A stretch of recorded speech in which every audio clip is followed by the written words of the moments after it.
Hello everyone, my name is Prince Kumar. I'm an assistant professor in Department of Botany TS College Hiswa. I welcome you all for this online video class session. Last video में हम लोगों ने Lewis pasture के contributions को discuss किया था. आज के सेशन में हम लोग कुछ और साइंटिस्ट और उनके मेजर डिस्कवरीज के बारे में पढ़ेंगे.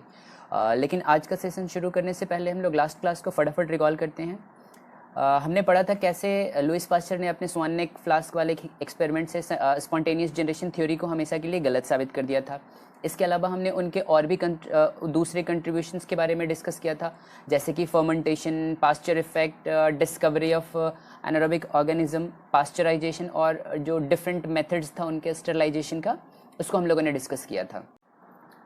इसके बाद हमने डिस्कस किया था पास्चर ने कैसे फ्रांस के सिल्क इंडस्ट्री के प्रॉब्लम को सॉल्व किया था और इन्फेक्शियस डिजीज़ के स्टडी को एक डायरेक्शन दिया था.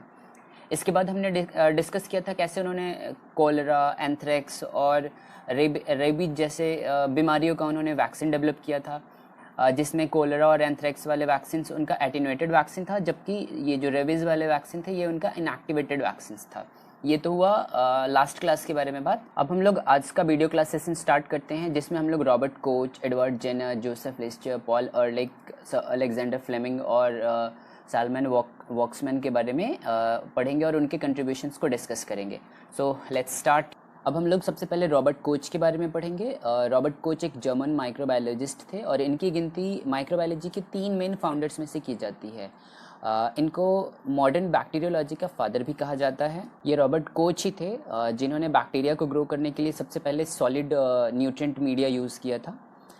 सबसे पहले उन्होंने पोटैटो स्लाइस, आलू के स्लाइस का यूज़ किया. बाद में इन्होंने देखा कि ये पोटैटो स्लाइसेस बैक्टीरिया के ग्रोथ के लिए ऑप्टिमल नहीं हैं. इसके बाद कोच ने जिलेटिन यूज़ किया, जो अगेन ऑप्टिमल सिद्ध नहीं हुआ. ऑप्टिमल नहीं था बैक्टीरियल ग्रोथ के लिए, क्योंकि ये 37 डिग्री सेल्सियस पे सॉलिड नहीं रह पाता था. इसके बाद रॉबर्ट कोच ने अगार यूज़ किया. ये रेडेल्गी से आइसोलेट हो रहा था. इसको यूज़ किया उन्होंने कल्चर मीडिया को सॉलिडिफाई करने के लिए, जिसको आज भी हम बहुत कॉमनली माइक्रोबायोलॉजी के लैब में यूज़ करते हैं. जो भी मीडिया होता है उसको सॉलिडिफाई करने के लिए आज भी हम अगार का यूज़ करते हैं. इसके अलावा उन्होंने एक ब्रॉथ मीडिया भी डेवलप किया जो बॉडी फ्लूइड्स के जैसा सिमिलर था, जिसमें मीट एक्सट्रैक्ट्स और प्रोटीन डाइजेस्ट का यूज़ किया न्यूट्रिएंट सोर्स के तौर पे.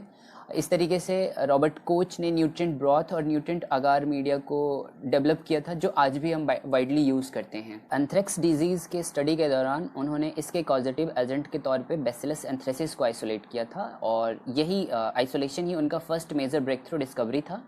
इसी स्टडी के दौरान उन्होंने डिजीज़ और एक स्पेसिफिक ऑर्गेनिज्म के बीच का जो डायरेक्ट रिलेशन होता है, जो बाद में चल करके जर्म थ्योरी का बेसिक प्रिंसिपल बना, ये उनको इसी स्टडी में मिला था. एंथ्रेक्स स्टडी के दौरान ही उन्होंने बैसिलस एंथ्रेसिस के स्पोर को डिस्कवर किया था और ये स्पोर काफ़ी लंबे समय तक, अगर फेवरेबल कंडीशन ना हो तो डोर्मेंट रह सकता है, और जब उनको फेवरेबल कंडीशन मिलेगी ये स्पोर वापस से जर्मिनेट कर सकते हैं और डिजीज़ कॉज कर सकते हैं. यही स्पोर फॉर्मेशन मतलब जो डिजीज़ का रियकरेंस हो रहा था उसको ये एक्सप्लेन कर रहा था.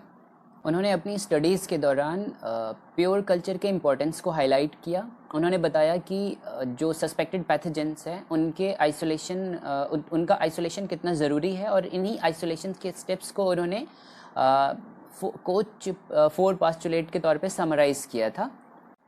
रॉबर्ट कोच के ये पोस्टुलेट्स काफ़ी एग्ज़ाम पॉइंट ऑफ व्यू से काफ़ी इंपॉर्टेंट है. इन पोस्टुलेट्स के अकॉर्डिंग ये सेम माइक्रो ऑर्गेनिज्म प्रेजेंट होने चाहिए हर डिजीज़ के कंडीशन में, और इनको डिजीज्ड एनिमल से, डिजीज्ड ऑर्गेनिज्म से इनको आइसोलेट किया जा सकता है, इनका प्योर कल्चर बनाया जा सकता है. और जब इनको एक हेल्दी ऑर्गेनिज्म में इनको इंजेक्ट किया जाएगा, इनोकुलेट किया जाएगा, तो उनमें भी ये डिजीज़ कॉज करना चाहिए, और उन डिजीज़ ऑर्गेनिज्म से, डिजीज्ड एनिमल से सेम माइक्रो ऑर्गेनिज्म को आइसोलेट हो जाना चाहिए. यही बेसिकली 4 इनके पोस्टुलेट्स हैं. एंथ्रेक्स की स्टडी के बाद अब उनका ध्यान ट्यूबरक्लोसिस की ओर था. उस समय तक ये माना जाता था कि ट्यूबरक्लोसिस इनहेरिटेड डिजीज़ है, मींस अगर फादर को है तो उनके ऑफस्प्रिंग को होगा ही होगा, उनके बच्चे को होगा ही होगा.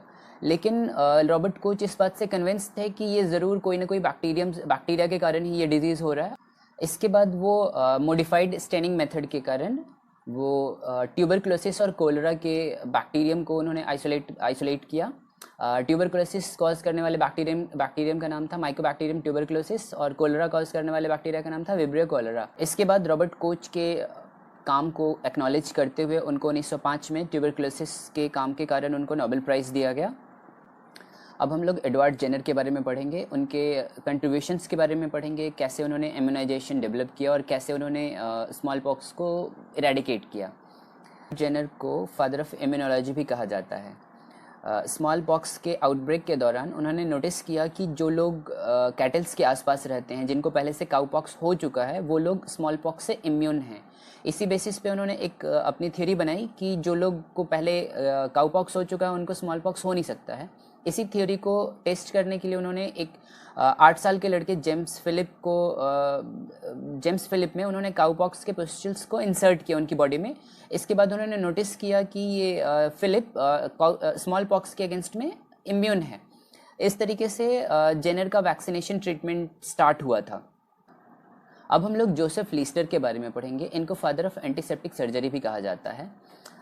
इनके एंटीसेप्टिक प्रोसीजर के इंट्रोडक्शन के बाद से सर्जरी के बाद डेथ रेट में काफ़ी कमी आई थी।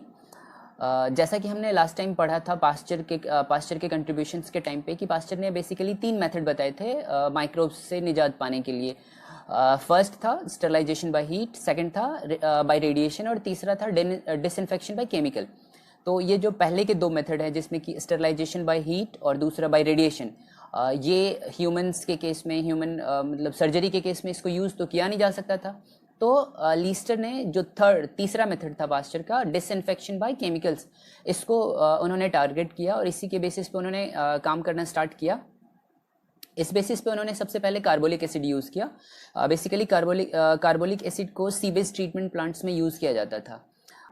इसके बाद लीस्टर ने इस कार्बोलिक एसिड को अपने सर्जिकल इंस्ट्रूमेंट्स के ऊपर में या घाव के ऊपर में, ड्रेसिंग सॉल्यूशंस में इसका अगर छिड़काव किया तो उन्होंने देखा कि जो इन्फेक्शंस था, गैंग्रीन था, उनमें काफ़ी कमी आई है। इस तरीके से उन्होंने इन्फेक्शन से बचने के लिए एंटीसेप्टिक के यूज़ को प्रमोट किया। आज जो हम मार्केट में ये लिस्टरीन यूज़ करते हैं, ये जोसेफ लीस्टर के नाम पे ही लिस्टरीन बना हुआ है। 19वीं सेंचुरी के अंत तक लुइस पास्चर और रॉबर्ट कोच ने ये प्रूव कर दिया था कि कोई एक पर्टिकुलर डिजीज़ के लिए एक पर्टिकुलर बैक्टीरिया रिस्पॉन्सिबल होता है। इसके बाद से ही जो साइंटिस्ट थे वो एंटीबैक्टीरियल एजेंट्स को ढूंढ रहे थे, उसकी खोज कर रहे थे। इसी में सबसे पहला नाम आता है पॉल अर्लिक का। ये एक जर्मन फिजिशियन थे जिनको फादर ऑफ कीमोथेरेपी भी कहा जाता है। इन्होंने नोटिस किया कि कुछ केमिकल जो डाई होते हैं वो कुछ पर्टिकुलर बैक्टीरिया को स्टेन कर पा रहे हैं, जबकि दूसरे को वो कलर नहीं कर पा रहे हैं। इसी के बेसिस पे उन्होंने मैजिक बुलेट का कॉन्सेप्ट दिया था।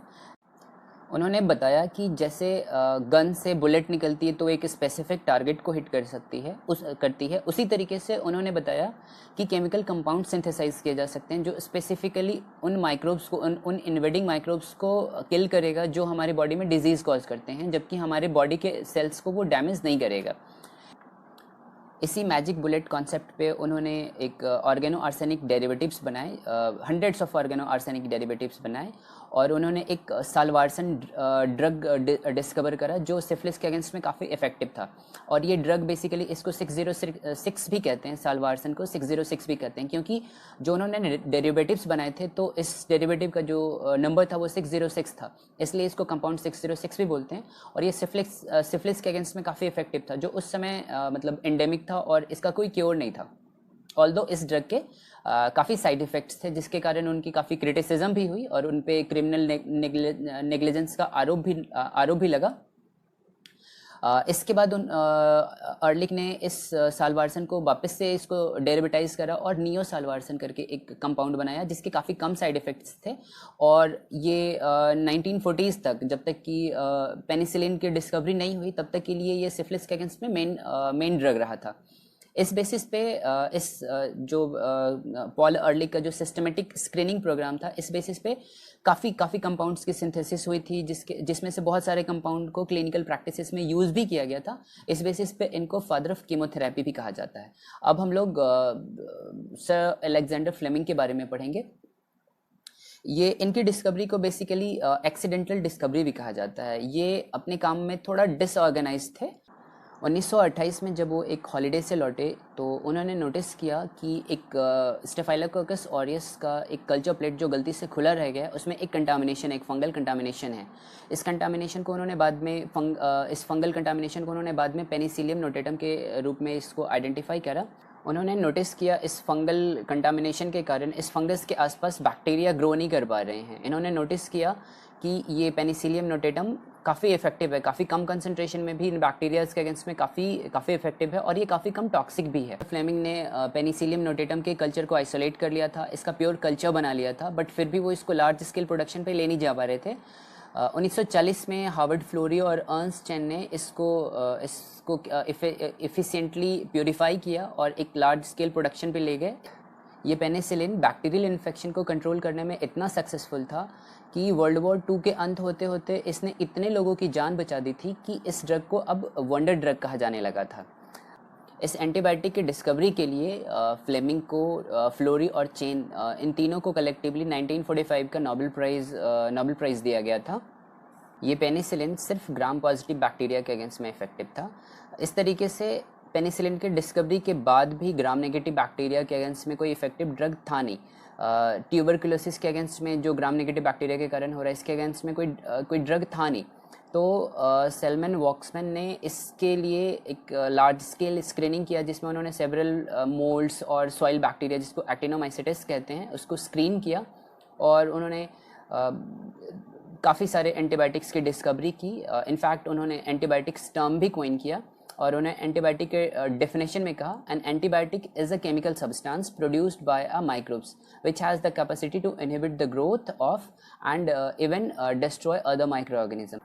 वॉक्समैन को सॉइल माइक्रोबायोलॉजी का पायनियर कहा जाता है। उन्होंने 1928 में पेनिसिलिन के डिस्कवरी के पहले ही 1923 में ये डिस्कवर कर दिया था कि जो सॉइल माइक्रोब्स होते हैं, जिनको एक्टिनोमाइसेटिस कहते हैं, वो सॉइल में पाए जाने वाले दूसरे माइक्रोब्स के ग्रोथ को इनहिबिट करता है।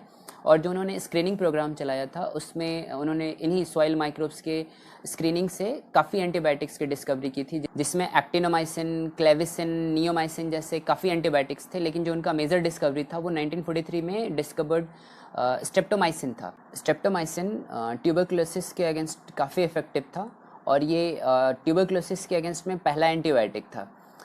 उनके इस डिस्कवरी के लिए 1952 में उनको नोबेल प्राइज़ दिया गया था और इनको फादर ऑफ एंटीबायोटिक्स भी कहा जाता है। इस तरीके से हमारा ये चैप्टर हिस्ट्री ऑफ माइक्रोबायोलॉजी ख़त्म होता है। इसमें अगर आपको कोई भी डाउट हो तो प्लीज़ कॉन्टैक्ट मी। और हाँ, इस चैनल को प्लीज़ सब्सक्राइब कर लीजिएगा सो दैट कि नेक्स्ट जब भी कोई वीडियो आए तो आपको इसका नोटिफिकेशन मिल जाए। Thank you so much for watching.